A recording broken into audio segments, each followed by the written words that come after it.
All right. Good morning to those of you on the East Coast. Good morning also to those of you on the West Coast. I'm your host, Brandon Troy, host and co-creator of Movers and Shakers Unlimited. Thanks so much for joining us from wherever you are watching from. You know, as I said, for some of you that may be in maybe morning, maybe afternoon, but again, thanks for being with us. As you know, every Sunday we like to take part in what's known as Emerald Variance, the Loki series chat, in terms of dissecting the most recent episode of the MCU Disney Plus series. And before we get started, just as a couple of reminders, make sure, of course, that you like and subscribe the show. And if you want to be involved in the conversation that we have here, not just with this live edition, or to say this live taping, but if you end up coming across the episode after the fact, in terms of seeing it once it's archived, you can be a part of the conversation with the hashtag that we use with Emerald Variant, MNSU. So you can use that one, or you can use a Glorious Green, MNSU. Either one of those suffice for being a part of the conversation that we have with this series. Just to give you guys a quick rundown of how it goes. As you will know, we typically go into a brief rundown of what happened in the prior episode, and then afterwards we'll get into some dissection of not just Easter eggs, callbacks, but also, some analysis of the mindset of our characters. And later, to close us off, getting into some theories of what may be down the road or what may be coming. So without further ado, I'm going to get into the segment of the show known as Run the File. All right. So just to give you guys a quick rundown of what happened before, because again, we also like to get into a quick synopsis of the episode just prior. Previously, on Loki, we had our 2012 Loki and we had our 2012 Loki and Sylvie, our fugitive Loki. They were both stranded on Lamentis as it was about to be destroyed. However, thanks to an unforeseen bond or connection, I guess you can say, that came to a head between both characters. There was a nexus event that was created, allowing them both to be located by the TVA, and so they were able to avoid being destroyed in that apocalyptic event on Lamentis. During another interrogation of the Lokis, it's revealed respectively to both Mobius and Hunter B-15 the fact that the members of the TVA are in fact variants. So we get that they are provided that reveal. And it's now privy to this information. Mobius, unsuccessfully frees our 2012 Loki, as it results, unfortunately, in his being in the event of him being pruned, and it results in Renslayer taking both Lokis to be judged by the Timekeepers. And once in the Timekeepers' domain, it's revealed that B-15 had in fact developed a plan with Sylvie to thwart Renslayer and the TVA, and sabotages her plan to get rid of both Lokis. It allows both of these Lokis to be released, and there's a skirmish that ensues between our Lokis, between Renslayer, and in that skirmish, we have the reveal that the Timekeepers were in fact robots. They're destroyed, and additionally, in that skirmish, our 2012 Loki is also pruned. We're under the initial idea that he may be dead, but in typical Loki fashion, we find out that this is in fact not true, as we're providing an abundant scene in true Marvel fashion at the end of the episode, that there's a new locale that he has been transported to, that actually houses or has a quartet, and I'll leave that as my primary term to describe the Lokis as we'll talk more about them. But he ends up coming across or encountering a quartet of Loki variants. So picking up right from that event, we open to the Loki to our Loki quartet, revealing to our 2012 Loki that he's been transported to a place known as the Void, which is resided by entity called Alive. Meanwhile, Sylvie interrogates Renslayer about the true puppeteers of the TVA, because now, as I said, now that we know that the timekeepers that we believed are real are in fact robots, he's trying to find the true person who is behind the veil or behind the curtain, so to speak.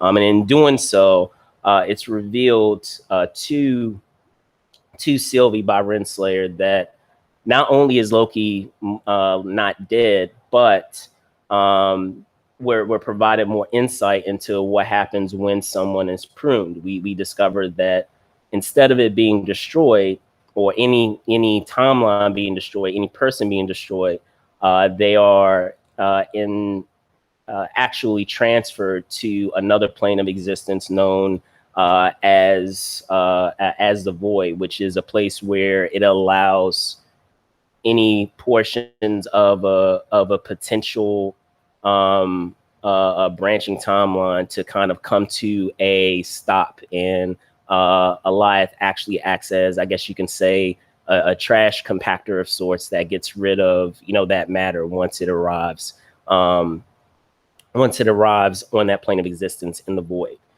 So in the process of that, we cut back to the Void, and we're provided some additional exposition of Alioth and just that idea that of further insight into who our quartet of our Lokis are. And we in the process of that find out that of these 4 Lokis, we have a Loki who is, I guess you can say, our boastful Loki, who it appears to have a form of Mjolnir. We also have an alligator Loki. We have a kid Loki, who we find out over the course of them providing some details about their identities, is actually the leader of this quartet, because he is out of those 4 Lokis, the one Loki that has killed a Thor. And then we also have our classic Loki, played by actor Richard E. Grant, who we see has that classic Loki garb that we are accustomed to seeing for Loki. So it's back at the TVA that Renslayer and Sylvie investigate further into the timekeepers as they look into some of the TVA files. And it's at that moment that Sylvie arrives at the discovery that whoever is behind the TVA is likely hiding just beyond the Void. So unfortunately, it is in the process of coming upon this discovery that we learn that Renslayer is basically, stalling in order to be able to recapture Sylvie. And it is in this skirmish or this interaction that Sylvie is able to not only confiscate the Tempad from Renslayer, but also ends up self pruning herself to that plane, that plane that we've come to know as the Void. So it's from this time, back at the in the Void, back at the hideout for our kid Loki, that we get further details about our Lokis and the various things that have caused them to create Nexus events. We learn more about our classic Loki, in that, similar to our 2012 Loki, he eventually comes across that event that we know with Thanos and Ragnarok. However, unlike the fate that comes across that Loki suffers, he is able to escape the clutches of Thanos. But his Nexus event is the fact that he, in the time that he had spent away in hiding, he created one by, you know, reacclimating himself to, you know, to the world, and reacclimating himself to um, Thor and the rest of the Asgardians. It's here that, in hearing about all the stories or the various Nexus events of these other Lokis, that our 2012 Loki comes to the decision that he's going to try to find a way back to the TVA. And it's in this moment that we come across some additional, you know, another army, I guess, of Lokis. And uh, in the process of that, we are able to, we're transported back to um, we're transported back to Sylvie, who is now after being self pruned, finds herself in the void. And there in the void, she not only comes across Alioth. I'm brain farting his name. You have to excuse me, but uh, uh, Alioth. He, before she is, you know, taken within his clutches, she comes across our friend, Mobius, who a couple of episodes, or say last episode, we thought was dead, but of course, because of the, you know, the circumstances of being pruned, we discover that he was there at the void. So she's able to, you know, escape with him. And with our two Lokis, eventually they're able to come to a head, where they're able to, you know, regroup together to try to take down Alioth. And it's there that we, you know, we have this entire interaction with them trying to enchant Alioth. And in the process of that, we have, you know, some nice moments where our one of our variant Lokis of the quartet, they are able to provide a distraction enough for Sylvie and our 2012 Loki to be able to enchant Alioth, so that they are able to happen upon the residence of our true puppeteer of the TVA. So, I mean, there's so many. That's why I had that brain fart there. There's so many different things to get into, you know, with this episode. It was so jam packed with so many Easter eggs and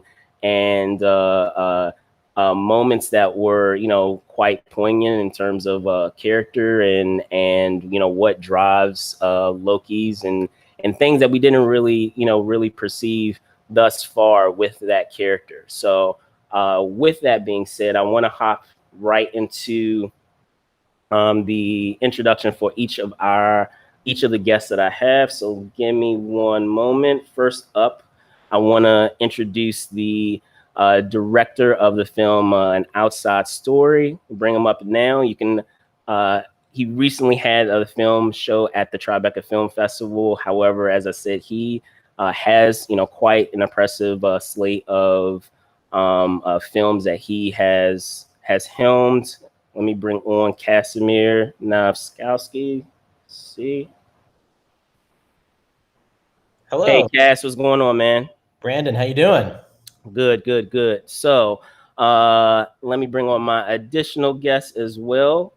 You more than likely have seen a great deal of his work, especially in the horror genre. So let me bring him on, Jeffrey Reddick. What's going on, Jeff? How you doing? Good morning, guys. Hey, Jeff. Good morning. So gentlemen, as I said, it was pretty jam packed in terms of everything that transpired in this episode. And just to start things off, well, first and foremost, it's been a minute. So how have both of you two been? Good. Solid. Solid. Just catching up on the MCU, just digging into all the multiverses that are exploding in front of us. Absolutely. Jeff? Doing the same, getting back into life. Yeah, right. got vaccinated, going outside and seeing people. For sure. Like we're alive again. I know. It's hard to believe, kind of. Yeah. So it's really cool. For sure. So, as I said, guys, so much has happened in this fifth episode of the MCU series, and I'll start, I guess, first just with the callbacks and Easter eggs and some of the things that went down. I guess one thing just off the bat that was, immediately noticeable, and I mean it's been brought up, was I guess when they were doing that. They were having that initial shot of showing like the destruction of the void and the various things that were in that locale. They showed the what is it, Stark Tower, and they had King on the tower. And for Eagle Eye fans, that has some implications with a character which again has popped up in terms of theories of who our villain is, which is Kang the Conqueror. But before I get into dig into some of the other ones, were there some, whether they were callbacks or Easter eggs for you that you came across that were pretty interesting or pretty cool to say, I see what you're doing there? I mean, the one for me that I just had to rewind just because I was like, what was that? Was definitely Frog Thor. Yes. Frog. Yeah. Frog. Yes. Yeah. Throg. Yes. Throg. Yeah. So I saw this little bouncing around thing that like vaguely resembled Thor and vaguely like I was like, do I hear a Chris Hemsworth grunt in there? What is that? Yes. And yeah. So that one really, only because it was done in also such a kind of, I kind of associate that joke where you're moving down through the ground and you see these layers. That to me is a very like Simpsons joke, where they're doing kind of like they go down into like some basement and you see like, I don't know, like the Declaration of Independence or something. Right. Buried there, skeleton, Al Capone's vault. So I like that they were using, I don't know if Simpsons started that, but some kind of, a kind of genre of Easter egg that I quite approve of. It's good stuff. For sure. Jeff? Yeah. I thought the Thanos copter awesome. That's like going back like way back in the comic books. The ridiculousness. I had to read about that because I was like, what is that? Wait, did he used to fly into battle in a helicopter? Is that what what it was? Yeah. Yeah. Before he could just cosmically blip around everywhere. He rode a helicopter. So awesome. And he got his name branded on it. He was just branding. So they know who I am, For sure. And funny detail about it's funny that you brought up the Throg Easter egg. Before, when it first aired, they just had like a random like sound effect, but they actually went back. They actually had Chris Hemsworth go back and actually provide sound for that character recently. So like now, if you watch it, because I rewatched it earlier this morning, they actually had it updated with his actual grunting as he was trying to get out of the jar. You mean that changed between like when it first? Yeah, that quickly. They had him go back and update it with his voice. They were like, not good enough. right. So that attention to detail, like that intense attention to detail. Wow. And it's just a grunt too. It's not like a line. Exactly. They're like, exactly. No, we need the Hemsworth grunt. Yeah. Exactly. But because I think after WandaVision, I think there were a lot of Easter eggs, but people were expecting more with the end of the show. Whereas I think if they were doing that one, kind of redoing it, maybe they would have just made the ending, the reveal of the villain a little more unique, just because we kind of all figured out kind of who it was, or most of us did. So they're probably going back with this one too. And anything where they can up the stakes with Easter eggs, or like, let's go in there and get some more in there. Yeah. It must be, I feel like it is so intense, like on that, like to make a show where you have basically the entire world not only speculating what's going to happen, but also just armed with all the trivia of possibility.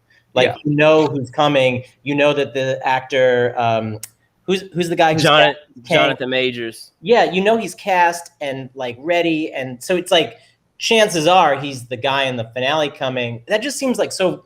I don't know, like so much pressure to make a show, have it still be surprising and satisfying, and yet you do have to use the person that everyone knows is coming.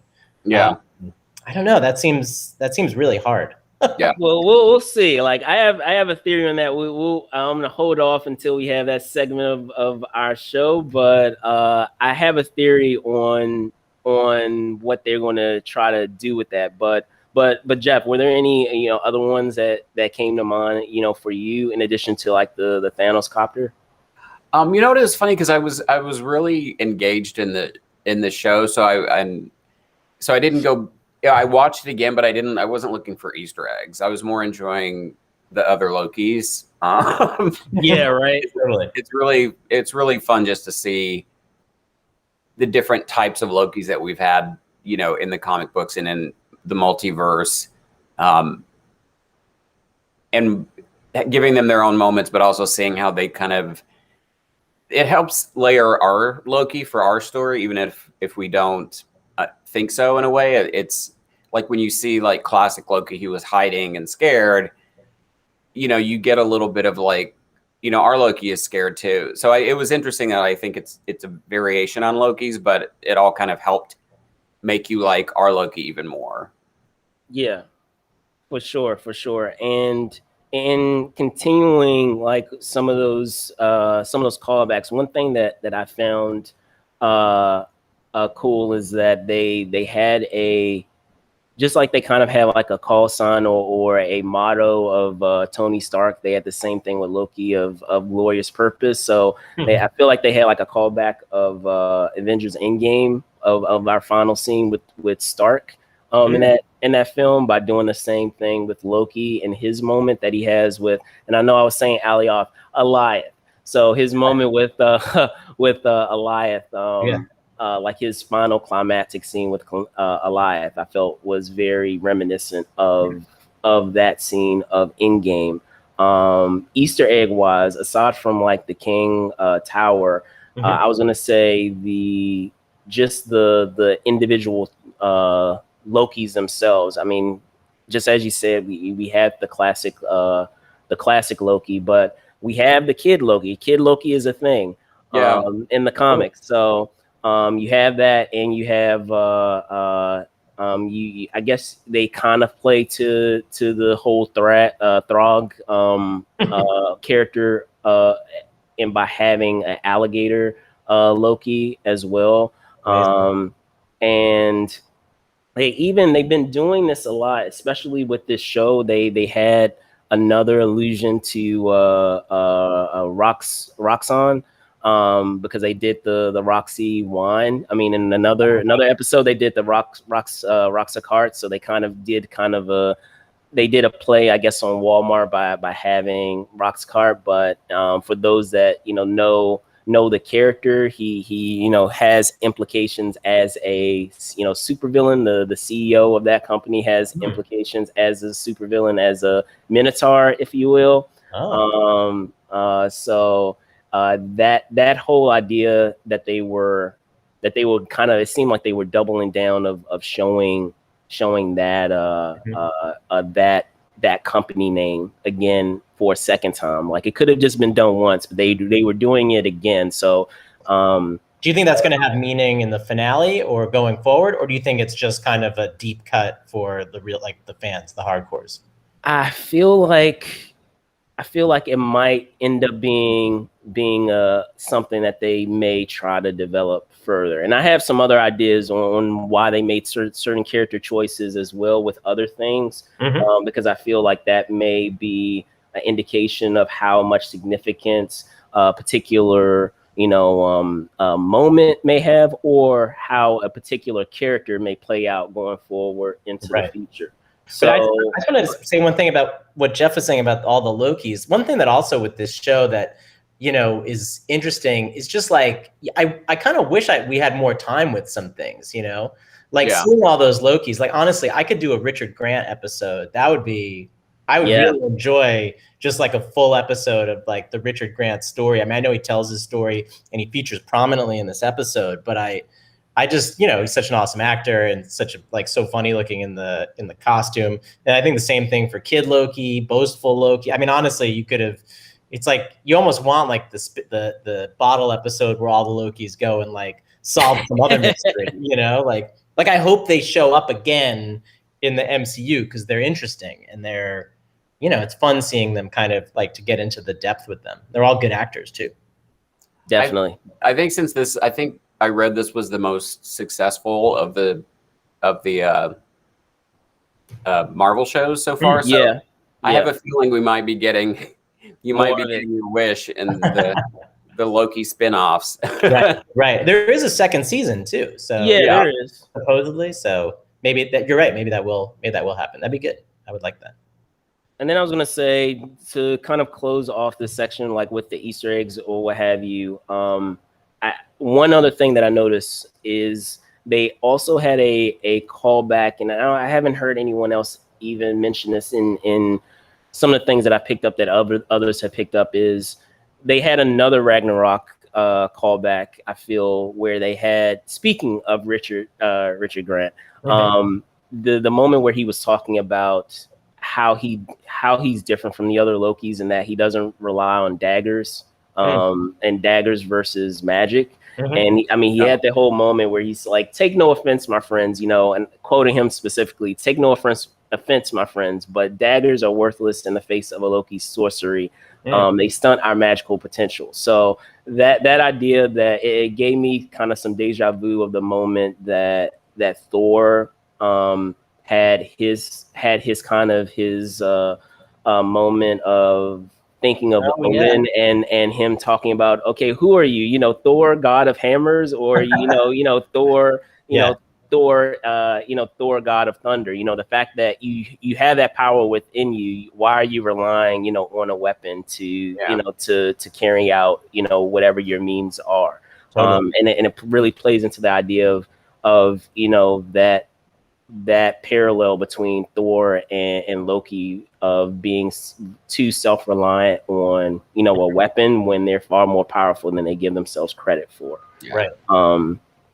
So hopping into that, I feel like that's a great segue of getting into like the analysis of these characters. So I will jump forward to a segment that we have called Variant Motives. So let me see if I can get into that. Here we go. So so variant motives and getting into like some of the psyche of these characters. I know you guys were teasing it just at the top. So I guess one thing that has been interesting is seeing, just as you guys were saying, some of the teases of these characters, or I should say of Loki, and how many of the things that they reveal gives us further insight into Loki. So like just hopping into like the weapon aspect and them just having it because they think that it's cool and not necessarily because it's actually effective as a tool. But also just that idea of one thing that continued to develop and or play a part, it seemed, in this episode was that idea of trust. We had in prior episodes, that revealed that both Lokis have the irony in that they are gods of or forces of mischief, and that they alike to be a force of mischief to others and to be tricksters to others, but they themselves don't like to be vulnerable or tricked. So like on the train when and this is going a couple episodes back, when our 2012 Loki, he commented, I don't like to have, my back to, I don't like to ride backwards. I don't like to not be facing, the path that I'm going.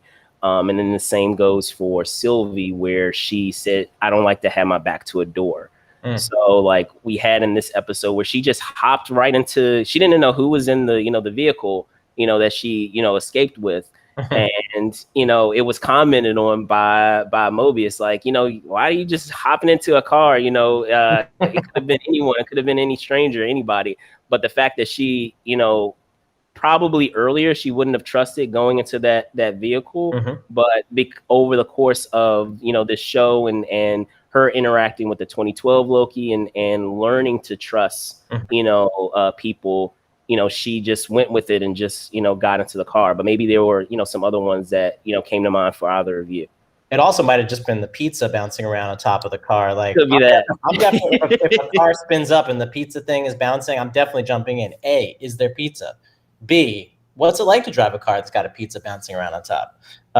But no, I know what you mean. Like thematically, it's interesting seeing growth. Like it's growth in all these characters, all these Lokis, are growing in some way. And I think how that's kind of charted, it's like an amazing balancing act too in this show. Like there's so many people. Mobius also. I know that at some point there was some theory that Mobius was a Loki.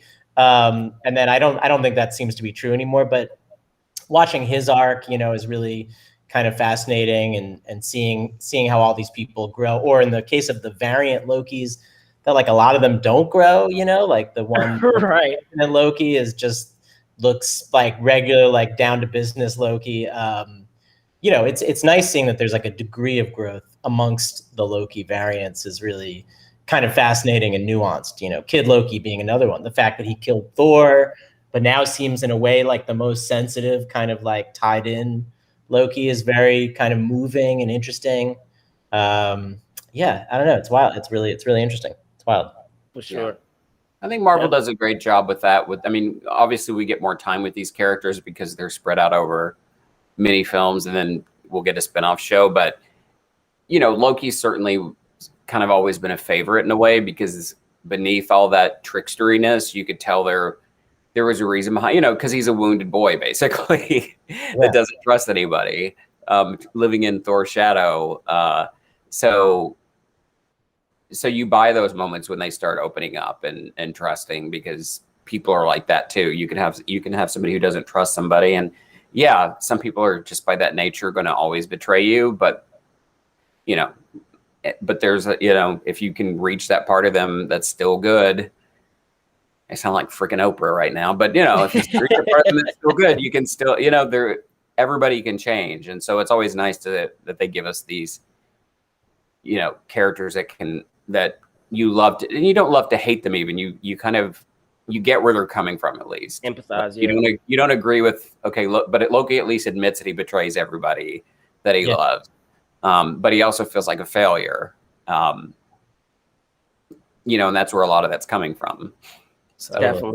Definitely. And I was going to say one thing that I found interesting, which is, I would say good on Marvel on their part of accomplishing this, is that my theory regarding some of the members of the TVA, because I knew, eventually we would have that, we were going to get, the reveal or the, the wool, pulled from their eyes of what the truth is, and how, various members, at least the primary members of the TVA that we have been introduced to, and how they would respond to that, or how they would react to that.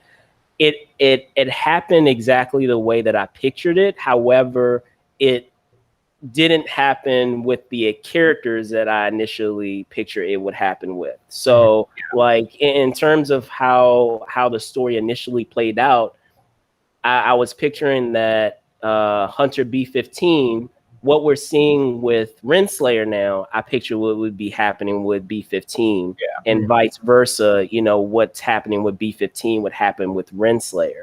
So, they kind of put that expectation on its head. Like, it is going in that direction that you might anticipate that it goes, but they're, slanting it on its head in terms of where it's coming from. So like I thought that Renslayer was in fact going to be, an ally. And when she discovered that, the truth about the TVA, that she would work in tandem with Loki and with Mobius, to take down the TVA, and that B-15, because up to this point, she seems such a stickler to, being about the TVA and representing, what the TVA is about, that in doing so, you see that a lot of times when you have those types of stories where a mystery or something is revealed to a character that, up to this point, their entire life, that's all they've known,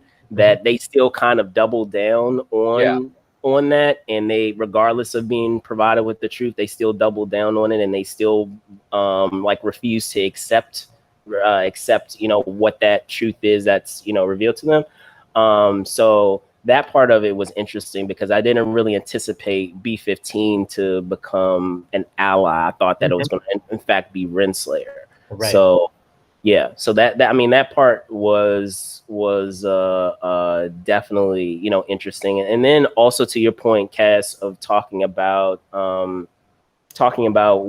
what was happening with the Lokis. I believe, well, both of you had commented to a degree, just that idea that can a Loki truly be good, or are they just set to be evil? Because up to this point, and we've been teased on it in prior episodes, is that can Loki's truly be good, because you had all of these variants that we've been introduced to, and it was quite funny too, because you had 2012 Loki just witness this and just observe this chaos of all the Lokis double and triple and quadruple crossing each other, and he's like, oh god, he's just rolling his eyes. It must be really sobering to see. See it from the versions outside of yourself, so many, the majority of versions of yourself kind of suck. The fact that they're all kind of, triple, quadruple crossing and then going nowhere. I feel like that is about as humbling a moment as, well, probably as watching your own death, right? And so it's interesting. He really, I feel like they really did the work, on giving him all these touchstones to kind of change his being and change his character. And I think, because it's interesting also that the show starts and it's 2012 Loki. It's not the Loki we're used to. It's not Thor Ragnarok Loki, who's already kind of come around and become this kind of good person. It's this person who's, got a humanistic side, but is also still a betrayer, still a kind of power hungry one. I mean, I thought that was really interesting to start kind of just a little far back, not all the way back, but start kind of halfway back with this character. And then to humble him in these really interesting ways. And I thought that was really just very good, fun storytelling, frankly. It was cool. For sure. And I feel like that would be a great segue to hop into some what if theories. But before I get into that, Jeff, do you have any final thoughts, in terms of some character reveals or just some other elements that you found, fascinating with what was revealed? No, it's funny because I'm trying, I've intentionally not gone and watched any of the Marvel movies after he returns, because I feel like however they end this show is going to have to kind of lead us back to where Loki is. So I'm just trying to just enjoy it for now, because I got surprised by Renslayer as well, and I'm sure if you thought about how Marvel does, you're okay, well, they're setting this up and this up, so obviously they're going to try to flip it. But it still surprised me, like you said, who's still kind of team TVA and who's not. So it's going to be interesting to see where it goes next week for sure. Definitely. And it's Miss Minutes, right? Miss Minutes is the one who's behind all this. She's pulling the strings. It's going to be scary. Well, there you go. Hopping right into theories and what if. So going back to, because I feel like it's going to transition to this portion of it, is that idea of Loki's being, forces of if Loki's can truly be forces of good. One thing that I have observed, and it was reflected in what the classic Loki stated. He said, we cannot change. We're broken, every version of us forever. But what if that is not the case? Because I feel like one big element of this show, I mean, when with many of the Marvel shows, it seems like each one have, if I could give like a one word like theme to each one, I mean, Wanda, it's grief. With Falcon and Winter Soldier, it's legacy, and like with this one, I feel like it's free will, and if we truly have free will, like that idea of free will and fate.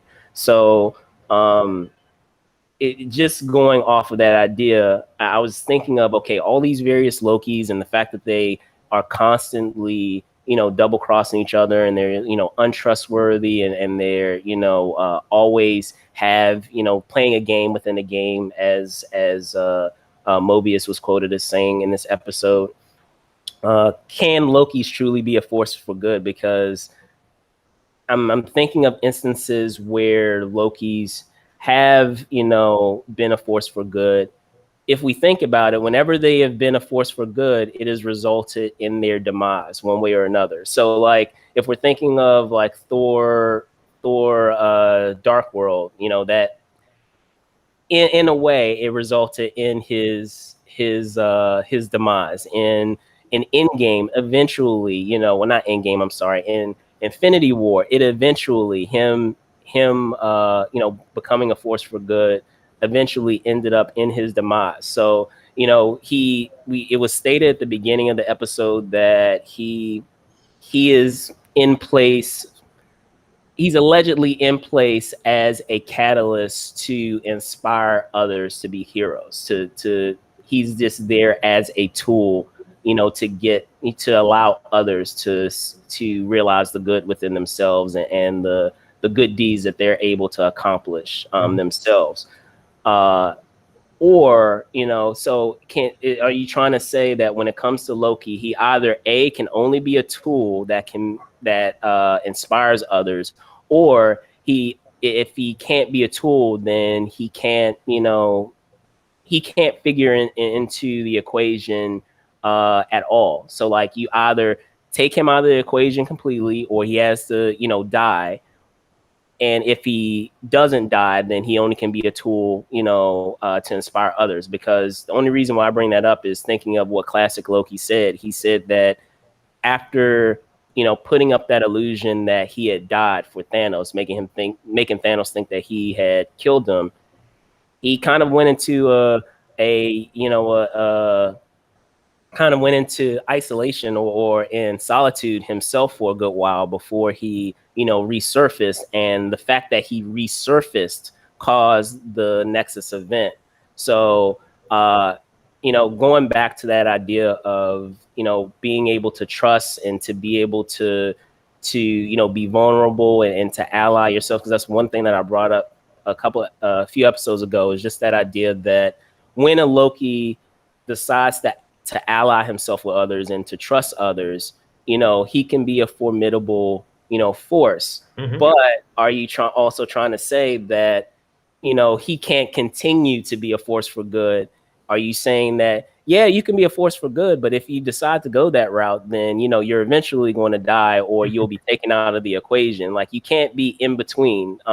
And will this show allow us to see that he can, in fact, be a constant force for good, instead of either A, being a force for evil, or just being taken out of the equation completely, as what we saw with, our classic Loki. Now, Cass, I know you were saying that you up to this part. Well, no, not Cass. Jeff, you were saying that that it seems like all the hints are there as to Kang being a part of this. Up to this point, I, wholeheartedly believed that is the case. However, knowing how stories work a lot of times, and there are big reveals of like who's the killer, or who's the big villain. A lot of times, in order for it to really be that shocking, we have to have it in front of our face the entire time. And so in thinking of it within that context, while I believe that they are planting all these seeds to get to have us believe that it's Kang, I feel like it's a red herring. I feel like at the end of the day, it's all, this entire show has been about Loki and what it means to be a Loki. So I believe it might be another Loki. I feel the only and here's their way that they can do that is that they can have it be Loki, but they could have a puppet. They could have Kang as a puppeteer, so they can kind of still have their cake and eat it too. So they can still say Kang is, I guess you could say, the Thanos of that story of being the puppeteer behind the scenes. Like there is another, like as they said, a game within a game. There is another person overseeing it, but the overall, at least the overarching villain right now, is actually going to be another Loki. Because the only reason why I say that is, like I said, they normally have it right in front of your face of who the person is when it's a reveal like that, and it would be weird, especially someone as important as Kang the Conqueror, to just have him just pop up right at the end after never. I mean, yeah, we alluded to him, but he never has like really figured into the story that much. And it would be weird to just have him come at the very end, especially when there's an opportunity, as we know, in an upcoming Marvel movie for him just to be a part of it. So I sort of hope it's not another Loki, though. I mean, I read those theories too, but I feel like with this last episode, the Loki variants are kind of, I don't know, like that feels like their time in the sun, unless you were going to follow these kind of broken ones down. It seems like if it's a Loki behind it, I don't know. There's something about that I feels cheap. Feels cheap. No, like it doesn't. I think you're right. It would be like a puppet master type situation, and Kang is probably behind it. But I don't know. I feel like I want my, I don't know. I'm open to something just like a brand new, or like tie it into something else. Like it's, Doctor Strange, some villain from that. Cause this is all supposed to tie to Multiverse of Madness. Yeah. So yeah, I don't know. I mean, I like it that I'm not sure what it's going to be. I hope it's really like just genuinely surprising. And I mean, I'm also kind of eager to see Kang, like this time traveling villain, and the fact that it's Jonathan Majors. Like, I'm excited. Like, let's get into it. I'm ready for that dude. So, yeah. Well, what do you think, Jeff? Like, are there any ones that have come to mind for you? No, I mean, I think it's going to be Kang, but I do think that it's weird that they haven't shown him so far. Again, they may have switched course. I mean, after WandaVision, where the villain was right under our nose most of the time. So maybe.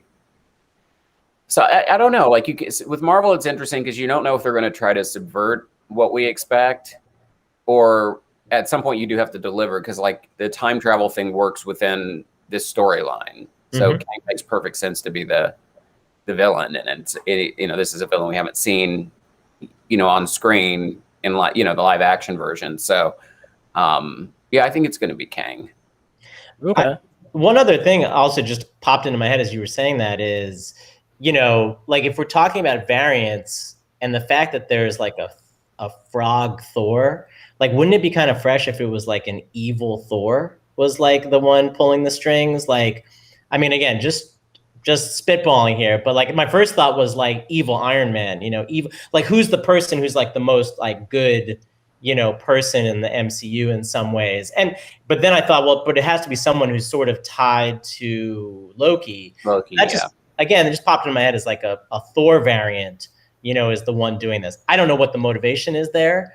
But I feel like something like that, like a real cool curveball where like, let's say you get to see Chris Hemsworth be like, this nasty, mean, dude, I think would be really interesting. As curveballs go, just a thought. Yeah, no, I didn't even think about that. That would be interesting. I guess the only reason why I bring that up is I'm just listening carefully to some of the things that were said over the episode, and I'm like, okay, that's going to play into the story somehow, has to, but how would they do it? So like, in thinking of the interaction that Sylvie and 2012 Loki, when they were having kind of like that quiet moment in this episode, and they were talking, she was saying, can I trust you? Like, how do I know that you're not going to betray me at the end? I do believe that the 2012 Loki is telling the truth when he says, I know why. I have betrayed people in the past, and I know why I did it, but no, I'm not going to do it to you. Is that there's going to be an irony to that, because by having this character that's behind the scenes actually be a Loki, it still will play out the way that she's saying, that a Loki will betray her. It's just not the 2012 Loki. It's going to be this Loki that's behind everything. Mm-hmm. And also is in thinking of like how they would be able to.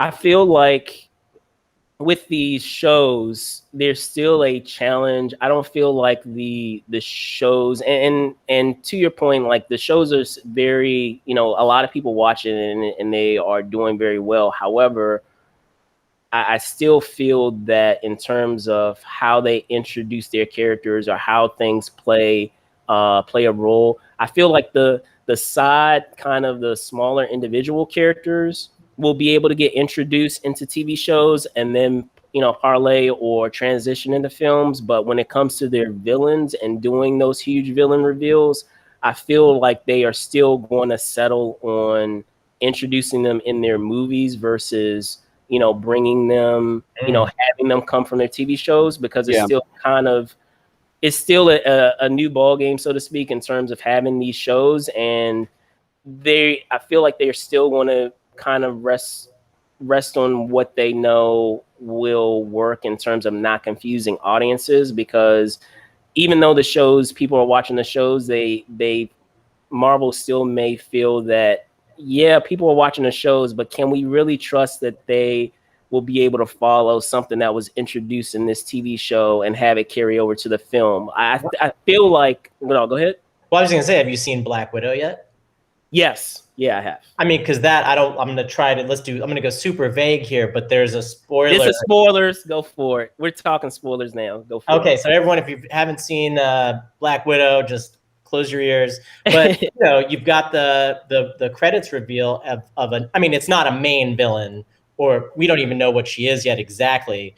But there's a character in there who's introduced in Falcon, who then shows up in the movie to kind of, again, it's the after credits thing, so it's not like she's the pivotal villain in Black Widow. But if you didn't watch Falcon, you're gonna be like, yo, who is this person? So but to be fair, the movie was supposed to come out 2 years ago, so the plan was to always have her be introduced before they did the TV show. Good point. Damn, you're right. You're so right. Oh my god. Yeah. So I absolutely agree with you, but there is that caveat there. So, and they were very. I was too in it. I didn't realize. I think there's a good chance that there's going to be more than just like there's one big bad. Like Thanos had his army, of soldiers. So I have a feeling that Kang. I could see you. I could see what you're saying in that. Like, I'm trying to think of, they introduced us to Thanos like slowly over in credit sequences before he started showing up in the movie. So I could see your point about them probably not wanting to drop that major of a character, that major of a guy, like right at the very end of the show. It's gonna be. I was gonna say, to give Marvel credit, like they've been very good, and I mean, comics are so complicated to begin with anyway, and sometimes the storylines can be so convoluted. And speaking to that convolution, like Kang the Conqueror, and like what he's about, and how he figures into the story, and how many of them there are, like his story is so convoluted. So. And just trying to make it as simple as possible. As I said, like Marvel does a great job of doing that, of different iterations. And sometimes they like to, I've said this once, but I'll say it again. Like they like to Ben and Jerry a lot of like the various origins of characters, and they'll pepper like different, origins of how characters came to be. And if they don't explicitly say it, they'll put an Easter egg in there to wink at the audience, say, yeah, we're aware of this origin, but that's not the way that we're going. Right. So like in that fashion, because, the films are their basis and where most of they have gotten most of their fandom and their fans from. I feel like they are going to stick with that. I not to say that it won't ever change. I do feel like down the line, as we continue to get these shows, eventually we'll get to that point where they will introduce major elements from the TV shows and feel comfortable enough to introduce in a TV show and bring it over to a film. But since those series are still relatively new, I feel like they're still not comfortable. They might not be comfortable yet to introduce major, characters and have them transition, come over in the other, direction that way, unless they are explicitly the title character. Because I mean, we have like Miss Marvel and some of the other ones that are explicitly like front and center in the story. But to that point, I know we were talking about Kid Loki just before.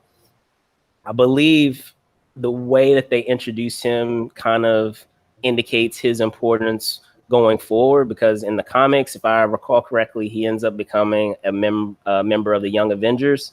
So in the fact that they made him the leader of that quartet, so to speak, I feel like that was purposeful, because they wanted us to get enough time with that character. So that way, when they reintroduce him again, it's not too jarring and people, are able to immediately pick up with that character. Because I just found it weird that out of those 4 characters that they made him the leader, because if in observing all the characters, like the classic Loki could have easily been the leader of that group, because, he thought everything out. He wasn't someone he was very like reflective and, thought out a lot of the plans and didn't really, he wasn't like the standard typical Loki in terms of, just being kind of a one note character that we saw with some of those variants that, typically just is destined to betray people. So and I was trying to figure out why that is, and I was like, oh, okay,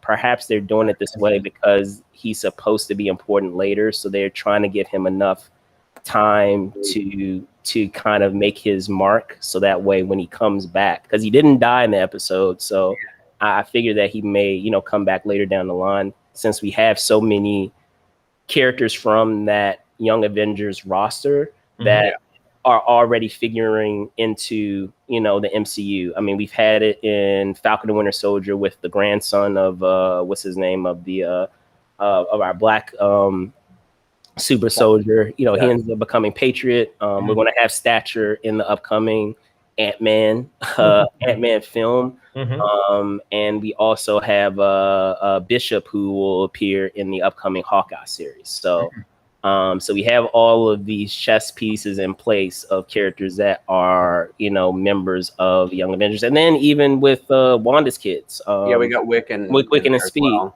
Right. So, yeah, it'll be interesting to. I hadn't even thought about that, but I think with Richard E. Grant's, classic Loki, I think they probably told him, asked him to be the leader. They're probably like, well, you're the smartest one, and you think things through. And he was like, I'm not good enough because I hid. I get to see him saying that. Yeah. And True. then boastful being, I should be the leader. And then Kid Loki going, I killed Thor. Mike, all right, you can be the leader. Right. One thing also, I'm just curious, have you talked about in this series, like the use of the word variant? Like, isn't it like interesting? Did that come up? Like, a couple things. Like, one, just the fact that it's become this mainstream term. Partially, in this show, it's a major term that now I feel like people are getting comfortable with. Then on top of that, like the fact that I always thought of it as variant covers, right, for comics. Like here's the variant covers. Right. And then, but then the other layer, much bigger, is that COVID. It's all about COVID variants right now. Oh right? man. Yeah. Like the Delta variant. Like, I feel like that's something I feel like every conversation I have is like, yeah, but what about the Delta variant? Oh yeah, but the Lambda, I hear if you have this vaccine, that doesn't deal with that variant. That's the kind of stuff that I'm like, wait, are we living in a simulation? Because why is the word variant so prevalent everywhere. I will get really heady with you. We're in 2021 and we have a 2012 Loki. So if you're switching that one and that two, get really super heady with you. So I was like, that must mean something. Putting that Loki on its head, our current Loki and this past Loki. So I was like, I wonder if there's something to that, or maybe I'm just looking too deep into it. But why not?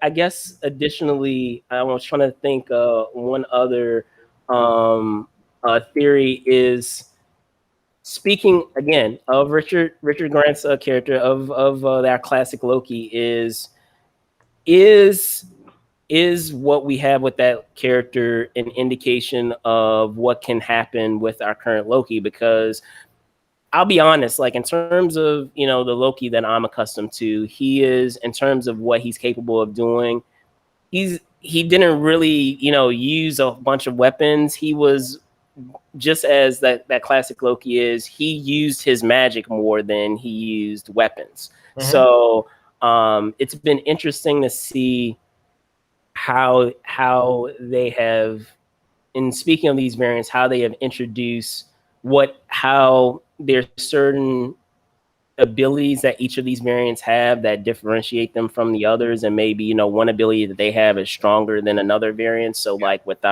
Sylvie, she's able to enchant people, and all the other Lokis up to this point haven't really demonstrated that ability. But I had discussed in other episodes is how by doing that it allows character growth too, because it allows our Loki, our 2012 Loki, to be able to pick up on those skills of each of those Lokis. So, and does that also hint to the fact that going forward with Loki is that he will be more of a magical character? I mean, yeah, he's done a lot of illusions here and there, but will he be able to do what Enchantress has done, which up to this point we revealed that he can do, because he was needed in order to enchant Alive. Mm-hmm. But will it also include the illusions on the scale of what our classic Loki did? Because again, just like Sylvie said, you're me. If you're me, then you can do exactly what I can do. Yeah. So I'm kind of fuzzy on his powers, though. Like just that little scene where he makes the blanket. I'm like, is that a real blanket or is that the illusion of a blanket? You know, I got the impression it was a real blanket, although she does say it's not very snuggly. So maybe it's nothing. But like I always want to know the details of everyone's kind of superpower, and so with him, I'm kind of fuzzy on it. I know he can do illusions, and maybe that's his main thing. But it seems he also he can do other things, right? I mean, he can. Yeah, like if he can get into people's head, just like with that, enchantment, and get people to, do things, and he can, just as he's been doing in the show, be able to, transform into others. So, he has a shape-shifting quality as well. So, right. Yeah, exactly. Well, but I'm saying, like, up to this point, it's been very, kind of undescribed as to like what he can do specifically to your point. And like what we've seen in a lot of these shows is it's really gotten down to more specifics of what the characters are capable of. Because like even with Wanda, like what we have with Wanda now is what I've truly pictured that Wanda is capable of doing from like the comics and from cartoons, what have you. And before that, because we were still in the era of the MCU, that they were trying to have things make far more sense and be far more grounded, that they took away a lot of those abilities and tried to simplify by just saying, oh, she's psychic and she can move things with her mind. And fans know that it's far more complicated than that. But, when you're introducing a character like that, it kind of gets a little heady if you start introducing, oh, well, she's magic and she has chaos magic and she gets it from, she's a vessel for, this, magical being that allows her to use part of his power. And it gets far too heady. So, again, going back to what I was saying with Marvel trying to, simplify things. And now that, people are able to go with it, now they're starting to pepper it with things that are a little more complex. Mm-hmm. So with that being said, just to close, first, thank you guys so much for hopping on and talking Yeah, about I was just thinking one thing I wanted to throw in really quick. Yes, go for it. Since classic Loki said he was able to create a strong enough illusion to make Thanos think he killed him, I wonder if maybe they're trying to say perhaps our Loki isn't dead either. Yeah. For sure. You never know. No, definitely. I mean, they weren't enough to kill off Black Widow, so I don't know. They might keep him dead too. Yeah, it's a good question. I guess it depends what happens in the finale, right? Like if he's presumably still alive and is alive for season 2 and, or is around, then I bet, well, yeah, but who knows? Like maybe he comes back. I'd love it if that was an illusion. That was such a sad death like that. Yeah. When he got smoked by Thanos like that. And especially at the beginning of the movie, you're just like, I know.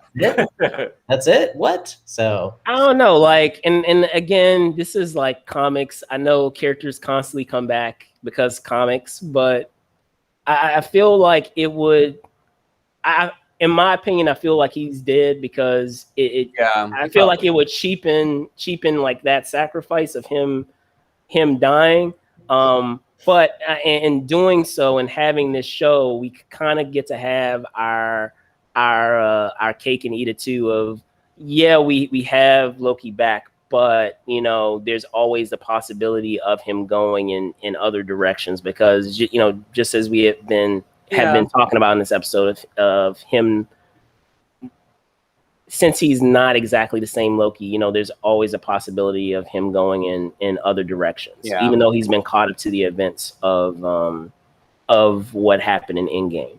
Yeah, that is true. Because there's always a part of me but I'm like, that's like life. It's like people die, so it's like, yeah, we'd like to not have everybody die. It's just, it was weird. Like even watching Black Widow, because I know that decision there was like they were trying to decide which character to sacrifice, and I'm like, you're really going to pick her? You have a movie franchise planned around her, and right.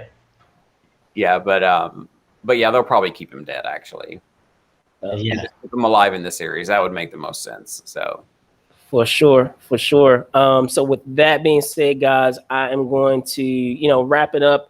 Here for this episode of Emerald Variance. Again, I wanted to thank both of my guest hosts that you see down below. I'll leave it to you guys. Whoever would like to go first, can you tell folks where they can find you? Sure. You can find, where can you find me? You can just find me around. Just find your address. Yeah, well, come visit New York City. If I'd say the thing to find is I made a film called The Outside Story, and it's a feature, stars Brian Tyree Henry, Sonequa Martin Green, and it is on, right now it's out. It's on Amazon. It's on iTunes. It's on all the platforms. It's certified fresh on Rotten Tomatoes, and it actually just got to Hulu. So go check that movie out. It is basically the opposite of Loki. It is different in every way. But there's some comics mentions. There's some Easter eggs. So I'm just putting that in, just peppering that in. So yeah, check out the movie. Check out The Outside Story. Awesome stuff, Jeff. Yeah, you can find me on the Twitter and the Instagram at the handle below. I don't use Instagram as much as Twitter just because nobody wants to see video or pictures of me writing all the time. Couple of things coming up. I directed my first feature, which is an indie horror film, kind of mystery thriller called Don't Look Back. So that's out. Congratulations. Thank you. Awesome. Thank you. I'll check yours out. So yeah, you can check that out. And then I've written a couple of animated cartoons, or work, not just solo, but worked on staffing on a couple of animated cartoons. And one that they've announced is called A Tale Dark and Grim. That's going to be on Netflix in October. So that's exciting. Cool. And the other one is a Usagi Yojimbo spinoff, which is really cool as well. So that's going to be on Netflix. They just announced that, but awesome. We don't know when. So yeah, I don't get to murder people like I like to in the animated stuff, but people still die. Okay, good. Okay, good. There you go. There you go. All right. So on that note, that is quite a place to leave it off at. So not murder in real life. Murder on. I know. I'm messing, Okay. man. I'm messing. That's whole other. I'm messing. But yeah, I'm your host, Brandon Choi, guys. As always, thank you guys so much for watching. You can find me on Twitter at Brandon Choi ENT and on Instagram at Brandon Choi _ENT.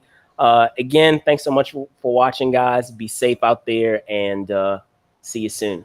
All right. Take care. Take care, guys.